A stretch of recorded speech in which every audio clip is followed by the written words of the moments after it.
سینے پہ نیت، کندھے پہ نیت، ہاتھ چھوڑ کے کمر پہ نیت، یہ فالتو باتیں، یہ بات کی بات ہے، یہ فالتو نہیں بلکہ بعد کی باتیں۔ سب سے پہلے یہ جو ہمارے یہاں کے علماء لوگ ہیں ان سے میں یہ درخواست کروں گا، اور طلباء اور عوام، کہ لوگوں عقیدہ درست کرو۔ عقیدہ صحیح نہیں ہے، چاہے وہ بریلی کے پٹھان ہوں یا دیوبند کے شیوخ ہوں جو اپنی نسبت امام ابو حنیفہ رحمۃ اللہ علیہ کی طرف کرتے ہیں، ان کا عقیدہ امام صاحب کی طرح بولو۔ ارے ایک بات مجھے بڑی عجیب یاد آ گئی، یہ میرے پاس کتاب ہے، یہ دیکھو، عقائد علماء اہل سنت، کیا لکھا ہوا ہے؟ کہاں کی چھپی ہوئی ہے دیکھو، اور یہ کس کی ہے؟ فخر المحدثین حضرت مولانا خلیل احمد سہارنپوری، سرفراز اکیڈمی دیوبند یو پی کی چھپی ہوئی یہ کتاب ہے۔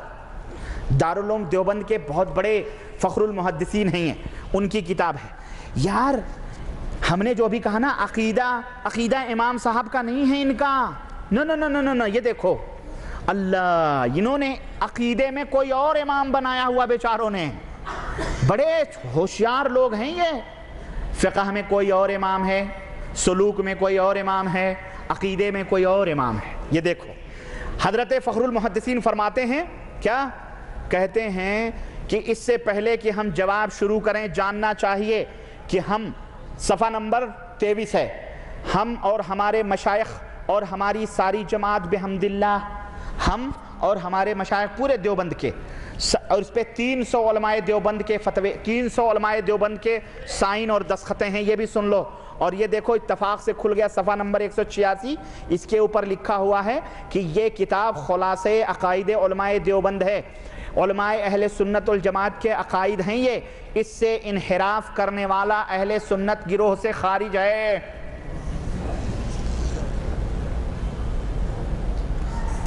اچھا خیر، ان کے عقیدے کیا ہیں وہ تو خیر آپ کو پتہ ہی چل گیا ہے۔ اب جو یہ عقیدے مانے وہ اہل سنت، جو نہ مانے وہ، سوچو، خرد کا نام جنو رکھ دیا، جنو کا خرد، جو چاہے آپ کا حسن کرشمہ ساز کرے۔ ان کا عقیدہ سنو، ان کا عقیدہ یہ بھی ہے، کہتے ہیں کہ جناب رسول پاک کے جسم مبارک کو جو زمین چھوئے ہوئے ہے، علی الاطلاق وہ افضل ہے کعبہ سے، علی الاطلاق افضل ہے عرش سے اور کرسی سے۔ یہ دیکھ، یہ عقیدہ میں ایک بتا رہا ہوں، عقیدہ ان کا سنو، یہ کہتے ہیں کہ ہم جو ہے، یہ صفحہ نمبر 29 ہے، ہاں، اور یہ صفحہ نمبر، اللہ آپ کا بھلا کرے، 23، کہتے ہیں کہ ہم اور ہمارے علماء اور مشائخ ساری جماعت بحمداللہ فروعات میں، فروعات یعنی یہی آمین رفع دین، یہی سمجھ لو، نیت یہاں بانا جائے یا وہاں بانا جائے، گردن پہ مسا کی جائے، یا اسی میں ہم کو گھما کے رکھا ان مولویوں نے۔ اور میں جنہیں یہ غیر مقلد کہتے ہیں، میں ان اہل حدیثوں سے یہ کہنا چاہوں گا، ذرا تم ان دائروں سے باہر نکلو، تم کو تو انہی میں گھما کے رکھا گیا ہے، اور امت کے سامنے یہ بتلایا گیا ہے کہ ہمارا اور ان کا صرف آمین رفع دین کا اختلاف ہے۔ نہ، ہمارا یہ اختلاف نہیں ہے، ہمارا بنیادی اختلاف ایمان اور عقیدے کا ہے، کیونکہ ایمان اور عقیدہ یہ مشرکانہ ہے، بدعتیانہ ہے، کتابوں سے ان کے ظاہر ہے۔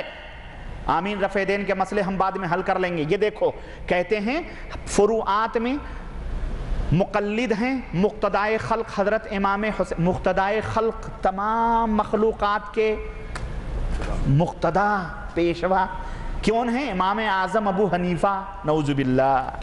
تو پھر امام شافعی کے پیش، امام شافعی اور امام مالک اور امام حنبل کہاں گئے بھائی؟ اگر تمام مخلوقات، جن، پری اور جناب انسان اور جانور، سب مخلوقات ہیں نا، سب کے پیشوا کون ہیں؟ حضرت امام حنیفہ رحمۃ اللہ علیہ۔ نعمان ابن ثابت رضی اللہ عنہ کے ہم فروعات میں مقلد ہیں، ہے نا، جزیات میں۔ اچھا، اصول اور عقیدوں میں، اصول اور عقیدوں میں پیروکار ہیں امام ابو الحسن اشعری اور امام ابو منصور ماتریدی کے۔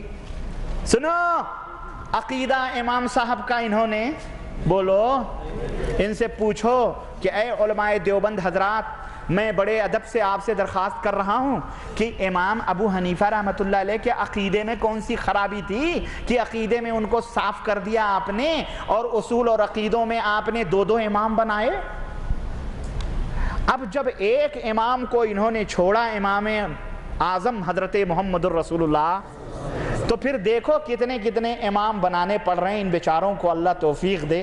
ہم تو یہ کہتے ہیں کہ ہمارا اقتصادیات میں بھی، معاشیات میں بھی، عقیدے میں بھی، عمل میں بھی، اخلاق میں بھی، زندگی کے ہر گوشے اور میدان میں ہمارا ایک ہی امام ہے، اور وہ امام ہے حضرت محمد الرسول اللہ۔ لیکن ان بیچاروں نے ایک امام کی راہ چھوڑی اور دوسرے امام کو پکڑا، تو دیکھو کتنے امام بنا رہے ہیں۔ امام ابو حنیفہ کو کہاں چھانٹ دیا؟ فروات میں۔ یہ بتاؤ تمہارا سگا جو ہو وہ سگا بھائی ہے، یا جو پھپھو زاد بھائی کے سالے کا ساڑھو وہ تمہارا سگا ہے؟ بولو۔ سگا وہی ہے جو خون کا، اصل جہاں ہے جڑ تو امام صاحب کی کٹ کر دی انہوں نے، شاخوں میں گھوم رہے ہیں۔ تو شاخوں میں تم نسبت کس کو کر رہے ہو؟ پورا دین امام ابو حنیفہ کی طرف لوگوں کو بتلایا جا رہا ہے، جبکہ انہوں نے پورا دین امام صاحب سے، انہوں نے جڑ کاٹ دی ہے امام صاحب کی۔ امام صاحب کی جڑ سے الگ ہیں، یہ کہتے ہیں پیروکار ہیں ہم امام ابو الحسن اشعری اور ابو منصور ماتریدی کے، اور یہ دونوں اہل سنت والجماعت کے خلاف عقیدہ رکھنے والے لوگ ہیں۔ اور یہ کہتے ہیں، اور کیا ہوا، اور طریقہ صوفیہ میں ہم کو انتساب حاصل ہے، سلسلہ عالیہ حضرات نقشبندیہ، چشتیہ اور سلسلہ بہیہ قادریہ، طریقہ مردیہ مشائخ سہروردیہ رضی اللہ عنہم کے ساتھ۔ یہ دیکھو ہاتھ کنگن کو آرسی کیا ہے؟ علماء عقائد دیوبند اہل سنت، جھوٹ بولنے والے پر کروڑوں لعنتیں، اور اللہ ان کو ہدایت عطا فرمائے۔ ہم ہمیشہ ہدایت ہی کی دعا کریں، ہمارا کام نہیں ہے کسی کے اوپر لعنتان کرنا، اللہ ان بھائیوں کو ہدایت عطا فرمائے۔ ہم یہی کہتے ہیں کہ یہ غیر مقلد ہیں۔ ایک بے عاقل نے کوئی دلیل کہیں، عقل ہو تو دلیل دیں۔ کسی نے پوچھا کہ حضرت یہ 4 اماموں کی مثال، کہنے لگے اگر تم کو ریاض سے اگر حائل جانا ہو اور تم بس اسٹاپ، کہنے لگے میں بس اسٹاپ پہ آیا، میں نے دیکھا کہ 4 بسیں کھڑی ہوئی ہیں، میں نے کہا یہ بس کہاں جائے گی؟ کہنے لگے حائل جائے گی۔ یہ بس کہاں جائے گی؟ حائل جائے گی۔ یہ کہاں جائے گی؟ حائل جائے گی۔ بولے یہ کہاں جائے گی؟ بولے حائل جائے گی۔ کہنے لگے چاروں حائل جائے گی تو فرق؟ بولے یہ لگژری بس ہے، یہ اسپیشل بس ہے، یہ پیسنجر ہے، یہ ایکسپریس ہے، یہ لوکل بس ہے، لیکن بسیں چاروں کہاں جا رہی ہیں؟ حائل ہی جا رہی ہیں۔ تو پھر کسی بھی بس پہ بیٹھ لو، حائل ہی تو جا رہی ہیں۔ تو ہم جو بس پہ بیٹھ لیں، لگژری بس پہ، امام اعظم کے بس پہ بیٹھے ہوئے ہیں، یہ جا رہی ہے جنت کو۔ ہم نے کہا بیٹا مثال تو بڑی اچھی دی تم نے، لیکن ہمیں ذرا بتلاؤ ان 4 بسوں سے بھی پہلے کوئی بس اس بس اسٹاپ پہ تھی یا نہیں تھی جو جنت میں جانے والی؟ بھئی جو لوگ ان سے پہلے تھے کیا وہ پیدل ہی بھاگے جا رہے تھے؟ اما اگر وہ پیدل ہی جا رہے تھے تو بہت اچھے تھے، وہ جنت پا کے گئے۔ وہ تجھے لگژری اور یہ، اور ایک صاحب کہنے لگے میاں اختلاف کیوں کرتے ہو؟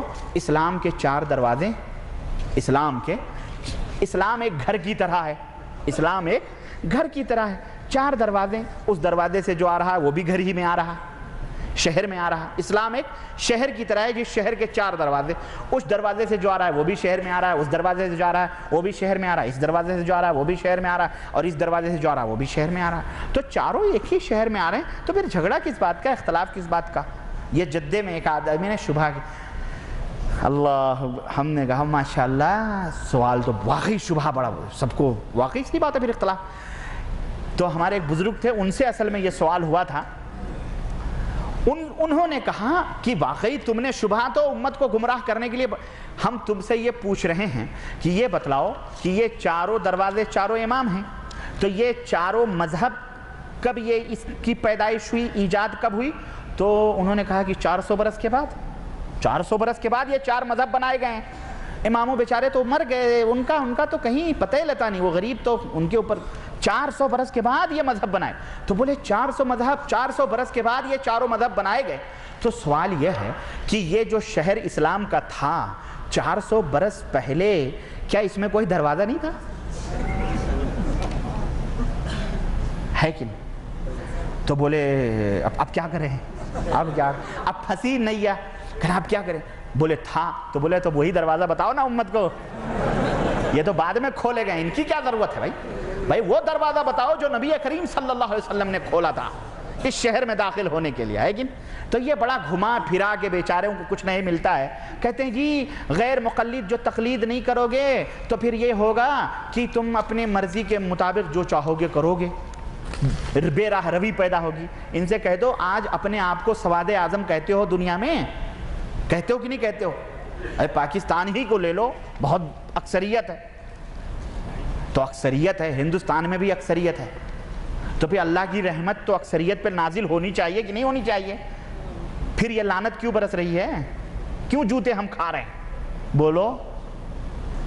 اکثریت ہے. یہاں دیکھو مملکت سعودی عربیہ کے اندر کتاب و سنت کے ماننے والوں کی اکثریت ہے کہ نہیں ہے؟ امن و سکون کی برکھا برس رہی ہے کہ نہیں برس رہی ہے؟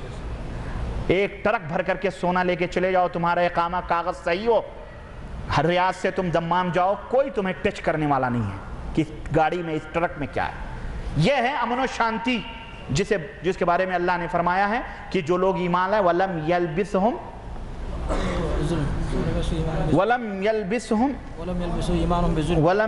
ایمانہم بظلم، یعنی انہوں نے اپنے ایمان کو ظلم سے نہیں خلط ملط کیا. تو صحابہ نے کہا ایونا لا یظلم یا رسول اللہ، ہم میں کون ہے جو ظلم نہیں کرتا؟ تو آپ نے فرمایا میاں یہ تھپڑ مارنا، کسی کو گالی، یہ ظلم نہیں، بلکہ حضرت لقمان نے جو اپنے بیٹے سے کہا تھا ان الشرک لظلم عظیم، شرک سب سے بڑا ظلم ہے. یہاں یہ ظلم مراد ہے کہ اپنے ایمان کو اگر تم نے ظلم سے نہیں خلط ملط کیا ہے تو لہم الامن، انہی کے لیے امن اور شانتی ہے اور انہی کے لیے ہدایت بھی ہے. تو اللہ کے فضل سے ہدایت بھی مملکت سعودی عربیہ کے اندر ہے اور امن و شانتی بھی اللہ کے فضل سے یہاں موجود ہے. کیوں؟ اس لیے کہ یہاں توحید و سنت کی حکمرانی ہے، یہاں توحید و سنت کا راج ہے. اور جس دن توحید و سنت کی دعوت اس ملک سے ختم ہوگی اور یہاں کے عمرہ اور یا اللہ نہ کرے یہاں کے بادشاہ اس سے منہ موڑیں گے، اللہ ذلت و رسوائی تھوپ دے گا. یاد رکھو جب تک توحید و سنت کی سرخروئی موجود ہے اللہ کے رحمت اور اس کے کرم کی برکہ برس رہی ہے، اور جس دن ختم اس دن سب کچھ ختم. یاد رکھو. تو یہ ہے اصل چیز، سمجھ رہے ہیں آپ؟ تو اکثریت اور اقلیت نہیں، یہ اس پہ ناز نہ کرو، بلکہ اکثر قرآن میں آپ دیکھیں اکثریت کو جاہل، اکثریت کو بے ایمان، اکثریت کو جہنمی، اکثریت کو جو ہے برباد بتلایا گیا ہے. اللہ تبارک تعالیٰ نے فرمایا. اس لیے اللہ سے توبہ کرو. ہمارے سبھی ساتھیوں کو خوشی ہوئی کہ آپ الریاض میں تشریف لائے اور اپنے علم سے ہم کم پڑھے لکھے لوگوں کو نوازیں. اللہ رب العزت سے دعا ہے کہ اللہ آپ کو استقامت عطا فرمائے. آمین.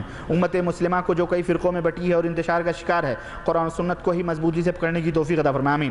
آپ کی کیسٹوں کے ذریعے ہم لوگوں کو کافی حد تک قرآن و سنت کو پڑھنے اور سمجھنے کا بہرحال سوال کریں. سوال یہ تو تسلی کی بات ہے، اللہ آپ کو جزائے خیر دے. اچھا، آپ کو دیوبندی بریلوی کہتے رہتے ہیں، نہ جانے کیا کیا کہتے رہتے ہیں بہرحال، اور 786 بٹابان کے علاوہ کئی خرافاتوں میں ملوث رہتے ہیں. تو سوال نمبر 1، تراویح کی نماز میں قرآن شریف دیکھ کر پڑھنے کی کوئی حدیث ہے؟ جی ہاں. اگر کسی کو نہیں یاد ہے تو صحیح بخاری کی روایت، حضرت عائشہ رضی اللہ عنہا نے اپنے خادم ذکوان کو یہ حکم دیا تھا کہ وہ قرآن لے کر کے لوگوں کو تراویح کی نماز پڑھایا کرے، قیام اللیل پڑھایا کرے، کوئی حرج نہیں ہے. ہم لوگ جس جگہ کام کرتے ہیں اس سے تھوڑا دور، اور جو لوگ اعتراض کرتے ہیں ان سے میں کیا بتاؤں، مسائل پہ میں نہیں آنا چاہتا کیونکہ میرا مقصد عقیدے کی اصلاح ہے. مسائل فقہ کے اندر تو ایسے ہیں، یہ لوگ جو کہتے ہیں جی قرآن نہیں، یہ تو عمل کثیر فلاں ہے، چھوڑو یار چھوڑو، بری بات ہے. ہم لوگ جس جگہ کام ان کے ہاں یہ ہے کہ اگر عورت سامنے ہے اور اس کی شرمگاہ کھلی ہے اور اس کے اوپر نظر پڑ گئی تو نماز اس کی ہو جائے گی، لیکن اگر قرآن کھلا ہے اور نماز اور نظر پڑ گئی تو نماز اس کی ٹوٹ جائے گی. استغفر اللہ. چھوڑیں آپ، یہ فقہ کی منہ شگافیاں ہیں، میں ان مسائل میں نہیں داخل ہونا چاہتا.